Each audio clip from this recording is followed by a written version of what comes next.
Hi IPL ಅಲ್ಲಿ ಈಗ 40 match complete ಆಗಿದೆ. ಇನ್ನಿರೋದು 30 ಮ್ಯಾಚ್. ಟೋಟಲ್ 70 ಲೀಗ್ ಮ್ಯಾಚಲ್ಲಿ ಆಲ್ಮೋಸ್ಟ್ 40 ನಾವು ನಿನ್ನೆ ಮುಕ್ತಾಯ ಆಗಿದೆ.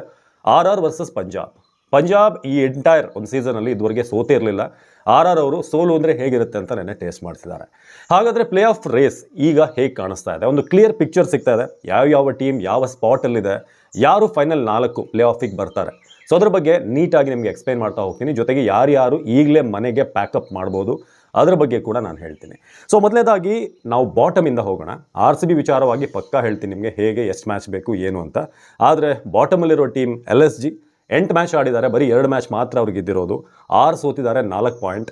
ನಿಮಗೆಲ್ಲ ಗೊತ್ತಿರೋ ಹಾಗೆ ಹಿಂದೆಲ್ಲ 14 ಪಾಯಿಂಟ್ ಕಟ್ ಆಫ್ ಇತ್ತು. 14 ಪಾಯಿಂಟ್ ಬಂದರೆ ನೀವು ಪ್ಲೇ ಆಫ್ಗೆ ಕ್ವಾಲಿಫೈ ಆಗ್ತಾ ಇದ್ರಿ. ಆದರೆ ಈಗ 16 ಅನ್ನೋದು ಆ ಒಂದು ಕಟ್ ಆಫ್ ಪಾಯಿಂಟ್ ಆಗಿದೆ. ಸೊ ಆ ಥರ ನೋಡಿದ್ರೆ ಅವರು ಉಳಿದಿರುವಂಥ 6 ಮ್ಯಾಚಲ್ಲಿ ಅವರು 6ನೂ ಕೂಡ ಗೆದ್ದರೆ 12 ಪಾಯಿಂಟ್ ಆಗುತ್ತೆ. 12 + 4 16. ಆದರೆ ಅವರ ಮುಂದಿನ ಪಂದ್ಯಗಳಲ್ಲಿ ಇರುವಂಥ 6 ಮ್ಯಾಚಲ್ಲಿ ಒಂದು RCB ಮೇಲಿದೆ, ಒಂದು ಪಂಜಾಬ್ ಮೇಲಿದೆ, ಒಂದು RR ಮೇಲಿದೆ. ಸೊ ಈ ಮೂರೂ ಕೂಡ ಟಾಪ್ 3 ಟೀಮ್ಗಳು. ಅದನ್ನು LSG ಹೊಡೆದು ಅವರು ಪ್ಲೇ ಆಫಿಗೆ ಬರೋದು ಕನಸಿನ ಮಾತು. ಹಾಗಾಗಿ ಗೋಯಂಕ ಅವರ ಟೀಮ್ ಈಗಲೇ ಪ್ಯಾಕಪ್ ಮಾಡೋದು ಒಳ್ಳೆಯದು. ಸೊ ಹಾಗೆ ಮುಂದಿನ ಟೀಮ್ 9 ಮುಂಬೈ ಇಂಡಿಯನ್ಸ್, 5 ಬಾರಿ ಚಾಂಪಿಯನ್. ಯಾರೂ ಕೂಡ ನಿರೀಕ್ಷೆ ಮಾಡಿರಲಿಲ್ಲ ಮುಂಬೈ ಇಂಡಿಯನ್ಸ್ ಈ ರೀತಿ ಕಳೆದ ಒಂದು 2-3 ಸೀಸನ್ನಿಂದ ಕಂಪ್ಲೀಟಾಗಿ ಔಟ್ ಆಫ್ ಟಚ್ ಇದ್ದಾರೆ. ಅವ್ರ ಟೀಮಲ್ಲಿ ಇರುವಂಥವರೆಲ್ಲ ಘಟಾನುಘಟಿಗಳು. ಬುಮ್ರಾ, ರೋಹಿತ್ ಶರ್ಮಾ, ತಿಲಕ್ ವರ್ಮಾ, ಸೂರ್ಯಕುಮಾರ್ ಯಾದವ್, ಹಾರ್ದಿಕ್ ಪಾಂಡ್ಯ, ಒಬ್ಬರಿಗಿಂತ ಒಬ್ಬರು ಘಟಾನುಘಟಿಗಳು. ಆದರೆ 9ರಲ್ಲಿ ಸ್ಟಕ್ ಆಗಿದ್ದಾರೆ. 7 ಮ್ಯಾಚ್ ಆಡಿದ್ದಾರೆ, 2 ಗೆದ್ದಿರೋದು ಇದುವರೆಗೆ. 5 ಸೋತು 4 ಪಾಯಿಂಟ್. ಅವ್ರಿಗಿನ್ನು 7 ಮ್ಯಾಚ್ ಇದೆ. ಅದರಲ್ಲಿ ಅವರು 6 ಗೆದ್ದರೆ 16 ಪಾಯಿಂಟ್ ಆಗುತ್ತೆ. 7ರಲ್ಲಿ 6 ಗೆಲ್ಲಬೇಕು. 1 ಸೋತ್ರೆ ಅವ್ರಿಗೆ ಚಾನ್ಸ್ ಇದೆ. ಬಟ್ ಈಗ ಮುಂಬೈ ಇರುವಂಥ ಒಂದು ಫಾರ್ಮ್ ನೋಡಿದ್ರೆ ಅದು ಅಸಾಧ್ಯ. ಎಲ್ಲಾದರೂ RCB ಹಿಂದೆಲ್ಲ ಬಂದಿತ್ತಲ್ಲ, 8 ಮ್ಯಾಚಲ್ಲಿ 1 ಗೆದ್ದು 7 ಸೋತು, ಅದಾದಮೇಲೆ ಅವರು ಬ್ಯಾಕ್ ಟು ಬ್ಯಾಕ್ ಹೊಡೆದು ಪ್ಲೇ ಆಫಿಗೆ ಬಂದರು. ಆ ಥರ ಏನಾದರೂ ಮಿರಾಕಲ್ ಆಗಬೇಕು. ಬಟ್ ಸದ್ಯಕ್ಕೆ ನೋಡಿದ್ರೆ ಯಾಕೋ ಡೌಟ್ ಅನ್ನಿಸ್ತಾ ಇದೆ. ಏನು KKR ಬಾಟಮಲ್ಲೇ ಇದ್ದರು ಸ್ಟಾರ್ಟಿಂಗಿಂದ. ಈಗ ಸ್ವಲ್ಪ ಪರವಾಗಿಲ್ಲ ಅನ್ನೋ ರೀತಿಯಾಗಿ ಒಂದೊಂದೇ ಮ್ಯಾಚ್ ಗೆಲ್ತಾ ಬರ್ತಿದ್ದಾರೆ. 8 ಮ್ಯಾಚಲ್ಲಿ 2 ಮ್ಯಾಚ್ ಅವ್ರು ಗೆದ್ದಿದ್ದಾರೆ. 5 ಲಾಸ್, 1 ನೋ ರಿಸಲ್ಟ್. ಯಾಕಂದರೆ ಮಳೆ ಬಂತು ಅವತ್ತು. ಸೊ 5 ಪಾಯಿಂಟ್ ಇದೆ. ಅವ್ರಿಗೇನು 6 ಮ್ಯಾಚಲ್ಲಿ ಆಲ್ಮೋಸ್ಟ್ 11 ಪಾಯಿಂಟ್ ಬೇಕು. ಅಂದರೆ ಅವರು 6ಕ್ಕೆ 6 ಗೆಲ್ಲೇಬೇಕು. ಸೊ KKR 6ಕ್ಕೆ 6 ಗೆಲ್ಲೋದು ಈಗಿರುವಂಥ ಸಿಚುವೇಷನಲ್ಲಿ ಡೌಟ್. ಅಲ್ಲಿಗೆ ನಿಮಗೆ KKR, MI ಹಾಗೆ LSG ಔಟ್ ಆಫ್ ಕಂಟೆನ್ಷನ್. ಇನ್ನಿರೋದು 7 ಟೀಮ್. 7ರಲ್ಲಿ 4 ಟೀಮ್ ಬರಬೇಕು. ನೆಕ್ಸ್ಟ್ ಬಂದು DC ಟೀಮ್ 8 ಮ್ಯಾಚ್ ಆಡಿದ್ದಾರೆ, 3 ಗೆದ್ದಿದ್ದಾರೆ, 5 ಸೋತಿದ್ದಾರೆ. ಮೊನ್ನೆ ಅಷ್ಟೇ ನಮ್ಮ ಮೇಲೆ ಒಂದು ಸೋತರು. ಸೊ ಅಲ್ಲಿಗೆ 6 ಪಾಯಿಂಟ್ ಇದೆ, -0 1.060 ಇಷ್ಟು ಪಾಯಿಂಟ್ ಇದೆ. ಇನ್ನಿರುವಂಥ 6 ಮ್ಯಾಚಲ್ಲಿ ಅವರು 5 ಗೆಲ್ಲಬೇಕು. 6ರಲ್ಲಿ 5 ಡೆಲ್ಲಿ ಗೆಲ್ಲಬೇಕು. 1 ಸೋಲ್ಬೋದು. ಆಗ ಅವ್ರು 16 ಪಾಯಿಂಟ್ ಆಗ್ತಾರೆ.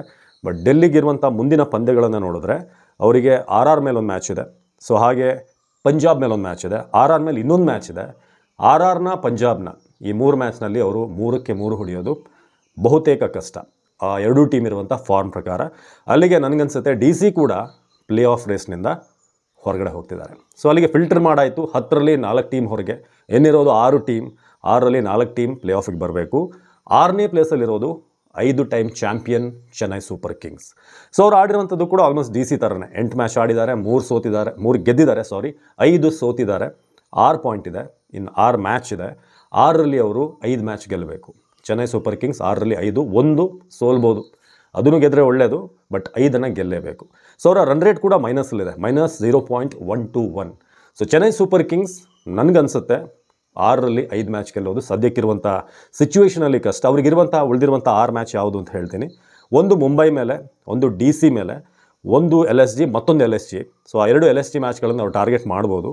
ಸನ್ರೈಸರ್ಸ್ ಇದೆ. ಸನ್ರೈಸರ್ಸ್ನ ಚೆನ್ನೈ ಹೊಡಿತಾರಾ ಅನ್ನೋದಿಲ್ಲ ಪ್ರಶ್ನೆ. GT ಇದೆ. ಅವ್ರಿಗೊಂದು ಬೆನಿಫಿಟ್ ಏನಿದೆ ಅಂತಂದರೆ ಉಳಿದಿರುವಂಥ 6 ಮ್ಯಾಚ್ ಕೂಡ ಒಂದು MI, DC, LSG, SRH, GT ಆಗಿರೋದ್ರಿಂದ ಇವ್ರ ಮೇಲೆ ಅವರು ಗೆಲುವನ್ನು ಸಾಧಿಸ್ಬೋದು. ಆ ಒಂದು ಎಡ್ಜ್ ಇದೆ. ಯಾಕಂದ್ರೆ ಅಲ್ಲಿ ಎಲ್ಲೂ ಪಂಜಾಬ್ ಇಲ್ಲ, RCB ಇಲ್ಲ, RR ಇಲ್ಲ. ಟಾಪ್ 3 ಟೀಮ್ಗಳು ಅವ್ರಿಗೆ ನೆಕ್ಸ್ಟ್ ಇಲ್ಲ. ಸೊ ಚೆನ್ನಾಗಿರುವಂಥ ಅಡ್ವಾಂಟೇಜ್ ಅದೊಂದು. ಅಲ್ಲಿಗೆ 5 ಆಲ್ಮೋಸ್ಟ್ ನಾವು ಈಗ ಫಿಲ್ಟರ್ ಮಾಡಿದ್ದೀವಿ. ಚೆನ್ನೈಗೆ 50-50 ಚಾನ್ಸ್ ಇದೆ. ಸೊ ಅವ್ರನ್ನ 50-50 ಇಡೋಣ. ಉಳಿದಿರುವಂಥ 4 ಟೀಮ್ಗಳು ಬಹುತೇಕ ಔಟ್. ಏನು 5ನೇ ಪ್ಲೇಸಲ್ಲಿ ಬರೋದು ಗುಜರಾತ್ ಟೈಟನ್ಸ್. 8 ಮ್ಯಾಚ್ ಆಡಿದ್ದಾರೆ, 4 ಗೆದ್ದಿದ್ದಾರೆ, 4 ಸೋತಿದ್ದಾರೆ. ಅವ್ರದ್ದು 8 ಪಾಯಿಂಟ್ ಇದೆ. ಇನ್ನಿರೋ 6 ಮ್ಯಾಚಲ್ಲಿ ಅವರಿಗೆ ಆಲ್ಮೋಸ್ಟ್ ಈಗ ಅವ್ರು ಗೆಲ್ಲಬೇಕಾಗಿರುವಂಥದ್ದು ಒಂದು 4 ಮ್ಯಾಚ್. 6ರಲ್ಲಿ 4, 2 ಸೋಲ್ಬೋದು. GTಗೆ ಅದೊಂದು ಅವಕಾಶ ಇದೆ. -0.475 ಅವರ ರನ್ ರೇಟ್. ಅವ್ರಿಗಿರುವಂಥ ಮುಂದಿನ 6 ಮ್ಯಾಚ್ ಯಾವುದು ಅಂತಂದರೆ, ಫಸ್ಟ್ ಒನ್ RCB ನಮ್ಮ ಜೊತೆನೇ ಇರೋದು. ನೆಕ್ಸ್ಟ್ ಮ್ಯಾಚ್ ಅವರಿಗೆ ಪಂಜಾಬ್ ಇದೆ, ಅದಾದಮೇಲೆ RR ಇದೆ. ಟಾಪ್ 3 ಬ್ಯಾಕ್ ಟು ಬ್ಯಾಕ್ ಇದೆ ಅವರಿಗೆ. ಅದಾದಮೇಲೆ SRH, KKR, CSK. ನನಗನ್ಸುತ್ತೆ 6 ಮ್ಯಾಚಲ್ಲಿ 3 ಟಫ್ ಆಗುತ್ತೆ ಅವರಿಗೆ. ನಮ್ಮ ಮೇಲೆ, ಪಂಜಾಬ್ ಮೇಲೆ, RR ಮೇಲೆ. ಟ್ರೈ ಮಾಡಿದ್ರೆ ಅವರು SRH, KKR, CSKನ ಬೀಟ್ ಮಾಡ್ಬೋದು. ಮೂರನ್ನು ಗೆದ್ದರೂ ಕೂಡ ಅವರಿಗೆ 6 ಪಾಯಿಂಟ್ ಆಗುತ್ತೆ. 6 ಪ್ಲಸ್ ಈಗಿರುವಂಥ 8 14 ಆಗುತ್ತೆ. ಸೊ ಅವರು ಈ 3 ಟಾಪ್ 3 ಟೀಮಲ್ಲಿ 2 ಹೊಡಿಲೇಬೇಕು. ಆಗ ಅವರಿಗೆ ಕಂಫರ್ಟೇಬಲ್ 18 ಬಂದರೆ ತುಂಬ ಒಳ್ಳೆಯದು. ಸೊ GTಗೆ ತುಂಬ ಕಷ್ಟದ ಹಾದಿ ಮುಂದಿದೆ. ಸೊ ಅಲ್ಲಿಗೆ ನಾವು 6 ಟೀಮನ್ನು ಪಕ್ಕಕ್ಕಿಟ್ಟರೆ ಉಳಿದಿರುವಂಥ 4 ಟಾಪ್ 4 ಟೀಮ್ಗಳು. ಸನ್ರೈಸರ್ಸ್ 4ನೇ ಪ್ಲೇಸಲ್ಲಿದ್ದಾರೆ.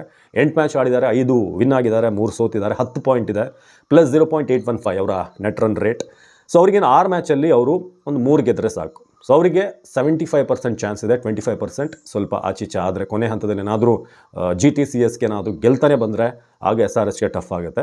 ಬಟ್ ಅವರಿಗೆ 75% ಚಾನ್ಸ್ ಇದೆ. ಇನ್ನು ಅವ್ರು ಉಳಿದಿರುವಂಥ ಮ್ಯಾಚ್ ಯಾವುದು ಅಂತ ನೋಡಿದ್ರೆ ಅವ್ರಿಗೆ MI ಮೇಲೊಂದು ಮ್ಯಾಚ್ ಇದೆ, KKR ಮೇಲೊಂದಿದೆ, ಪಂಜಾಬ್ ಮೇಲಿದೆ, RCB ಮೇಲಿದೆ, GT ಇದೆ, CSK. ಸೊ ಇದರಲ್ಲಿ ಒಂದು 6ರಲ್ಲಿ ಒಂದು 2 ಟಫ್ ಮ್ಯಾಚ್ ಇದೆ, 4 ಈಸಿ ಇದೆ. ಹಾಗಾಗಿ SRHಗೆ ಒಂದು ಗುಡ್ ಚಾನ್ಸ್ ಇದೆ ಪ್ಲೇ ಆಫ್ಗೆ ಬರೋಕ್ಕೆ. 3ನೇ ಪ್ಲೇಸಲ್ಲಿರೋದು ನೆನ್ನೆ ಅಷ್ಟೇ ಪಂಜಾಬ್ಗೆ ಸೋಲನ್ನು ಉಳಿಸಿದಂತಹ RR. 9 ಮ್ಯಾಚಲ್ಲಿ 6 ಗೆದ್ದಿದ್ದಾರೆ, 3 ಸೋತಿದ್ದಾರೆ, 12 ಪಾಯಿಂಟ್ ಇದೆ, ಪ್ಲಸ್ 0.617 ಪಾಸಿಟಿವಲ್ಲಿದೆ ರನ್ ರೇಟ್. ಸೊ ಅವ್ರಿಗಿನ್ನು ಇರುವಂಥ 5 ಮ್ಯಾಚಲ್ಲಿ ಅವರು 2 ಗೆದ್ದರೆ ಸಾಕು. 5ರಲ್ಲಿ 2 ಅಂತಂದರೆ ನಿಮಗೆ 80% ಚಾನ್ಸ್ ಸಿಕ್ಕ ಹಾಗೆ. ಏನಿರುವಂಥ 5 ಮ್ಯಾಚ್ ಯಾವುದು ಅಂತಂದರೆ ಒಂದು ಡೆಲ್ಲಿ ಮೇಲೆ, ಒಂದು GT ಮೇಲೆ, ಒಂದು ಡೆಲ್ಲಿ ಮೇಲೆ, LSG ಮೇಲೆ, MI ಮೇಲೆ. ಆಲ್ಮೋಸ್ಟ್ 5 ಕೂಡ ಸೋಲಿಸಬಹುದಾದಂಥ ಟೀಮ್ಗಳು. ಒಂದು 100ಕ್ಕೆ ಒಂದು 80 ಮಾರ್ಕ್ಸ್ ಪಡೆಯುವಂಥ ಟೀಮ್ಗಳು. ಸೊ ಅವ್ರಿಗೊಂದು ಈಸಿ ಚಾನ್ಸ್ ಇದೆ. ಇನ್ನೂ ಬರೋದು ನಮ್ಮ RCBಗೆ ಮುಂಚೆ ನಾನು ಪಂಜಾಬಿಗೆ ಬರ್ತೀನಿ, ಕೊನೆದಾಗ RCBಗೆ ಬರ್ತೀನಿ. ಪಂಜಾಬ್ 8 ಮ್ಯಾಚಲ್ಲಿ 6 ಗೆದ್ದಿದ್ದಾರೆ, 1 ನೋ ರಿಸಲ್ಟ್, 1 ನೆನ್ನೆ ಸೋತಿರೋದು, 13 ಪಾಯಿಂಟ್ ಇದೆ, ಪ್ಲಸ್ 1.043 ಅವರ ರನ್ ರೇಟ್. ಅವ್ರಿಗಿರುವಂಥ 6 ಮ್ಯಾಚಲ್ಲಿ 1.5 ಮ್ಯಾಚ್ ಗೆದ್ದರೂ ಸಾಕು, ಯಾಕಂದರೆ ಅವ್ರಿಗೆ ಬೇಕಾಗಿರೋದು 3 ಪಾಯಿಂಟ್ ಅಷ್ಟೇ. ಸೊ ಅಲ್ಲಿಗೆ ಅವರಿಗೆ 2 ಮ್ಯಾಚ್ ಗೆದ್ದರೆ 6 ಮ್ಯಾಚಲ್ಲಿ ಅವರು ಈಸಿಯಾಗಿ ಹೋಗ್ತಾರೆ. 100% ಅವ್ರಿಗೆ ಚಾನ್ಸ್ ಇದೆ. ಅವ್ರಿಗಿರುವಂಥ ಮ್ಯಾಚ್ಗಳು ಯಾವ್ದು ಇನ್ನು 5 ಮ್ಯಾಚ್ ಅಂತಂದರೆ 6 ಮ್ಯಾಚ್ ಅಂತಂದರೆ ಒಂದು GT ಮೇಲೆ, ಸನ್ರೈಸರ್ಸ್ ಮೇಲೆ, DC ಮೇಲೆ, 3 ಕೂಡ ಹೊಡಿಬೋದು ಅವರು ಆರಾಮಾಗಿ. MI ಮೇಲೆ ಒಂದು ಮ್ಯಾಚ್ ಇದೆ, ಅದನ್ನು ಕೂಡ ಹೊಡಿತಾರೆ ಅನಿಸುತ್ತೆ ಆಲ್ಮೋಸ್ಟ್. RCB ಇದು ಈ ಸಲದ ಎಲ್ ಕ್ಲಾಸಿಕೋ ಮ್ಯಾಚ್. ಯಾಕಂದರೆ ಎಲ್ಲರೂ ವೆಯ್ಟ್ ಮಾಡ್ತಾ ಇರೋದು ಮೇ 17ಕ್ಕೆ RCB ಪಂಜಾಬ್ ಹೇಗಿರುತ್ತೆ ಅಂತ. ಇದೊಂದು ಟಫ್ ಆಗ್ಬೋದು. LSG ಕೊನೆ ಮ್ಯಾಚ್, ಅದನ್ನು ನೀರು ಕುಡಿದಷ್ಟು ಈಸಿಯಾಗಿ ಪಂಜಾಬ್ ಗೆಲ್ಲುತ್ತೆ. ಫೈನಲಿ ನಮ್ಮ RCB ವಿಚಾರಕ್ಕೆ ಬರೋಣ. 8 ಮ್ಯಾಚಲ್ಲಿ ನಾವು 6 ಗೆದ್ದಿದ್ದೀವಿ, 2 ಸೋತಿದ್ದೀವಿ. RR ಮೇಲೆ, ಇನ್ನೊಂದು DC ಮೇಲೆ ನಾವು ಸೋತಿದ್ದು. ಇನ್ನು 6 ಮ್ಯಾಚಲ್ಲಿ ನಾವು 2 ಗೆದ್ದರೆ ಸಾಕು, ಈಸಿಯಾಗಿ ಪ್ಲೇ ಆಫ್ಗೆ ಕ್ವಾಲಿಫೈ ಆಗ್ತೀವಿ. ಎಲ್ರಿಗಿಂತ ಇಡೀ ಟೇಬಲ್ ನೋಡಿದ್ರೆ ಟಾಪಲ್ಲಿರೋದು ರನ್ ರೇಟಲ್ಲಿ ನಾವೇ, ಪ್ಲಸ್ 1.919. ಪ್ಲೇಸಲ್ಲಿ ಸೆಕೆಂಡ್ ಇರ್ಬೋದು, ರನ್ ರೇಟಲ್ಲಿ ನಮ್ಮಷ್ಟು ಯಾರೂ ಇಲ್ಲ. ನಮಗಿರುವಂಥ ಮ್ಯಾಚ್ಗಳು ನೋಡಿದ್ರೆ GT, LSG, ಅದಾದಮೇಲೆ MI 3 ಕೂಡ ನಾವು ಸೋಲಿಸ್ಬೋದು. KKR ಅವರು ಟೇಬಲ್ ಡೌನಲ್ಲಿದ್ದಾರೆ, ಅದು ಈಸಿ ಮ್ಯಾಚ್. ಪಂಜಾಬ್ ಮೇಲಿದೆ, SRH ಮೇಲೆ. ಈ 6ರಲ್ಲಿ ಪಂಜಾಬ್, SRH 2 ಟಫ್ ಅನಿಸ್ಬೋದು. ಅದನ್ನು ಬಿಟ್ಟರೆ ಉಳಿದಿದ್ದು 4 ಮ್ಯಾಚ್ ನಮಗೆ ಡೆಡ್ ಈಸಿ ಮ್ಯಾಚ್ಗಳು. ಹಾಗಾಗಿ ಈಸಿಯಾಗಿ RCB ಕ್ವಾಲಿಫೈ ಆಗುತ್ತೆ. ಬಟ್ ನಮಗಿರುವಂಥ ಒಂದು ಏನು ಅಂತಂದರೆ ಫಸ್ಟ್ ಸೆಕೆಂಡಲ್ಲೇ ಇರಬೇಕು.